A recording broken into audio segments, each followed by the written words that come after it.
It-tieni xahar tas-sena kompla fejn ħalla Jannar bżieda oħra fil-waslit ta' turisti li daħlu f'Malta. Ċifri pubblikati mill-Uffiċċju Nazzjonali tal-Istatistika juru li tul frar waslu f'Malta aktar minn 210,000 turist, kważi 41,000 turist aktar minn frar tas-sena illi għaddiet. L-NSO jgħid li kważi nofs it-turisti kollha li ġew Malta fi frar kienu ġejjin mir-Renju Unit, il-Polonja u mill-Italja.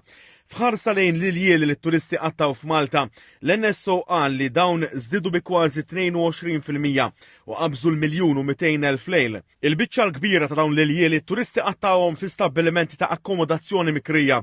Interessanti l-fatt li tul medju ta' dawn iż-żjajjar kien kważi 6 iljieli.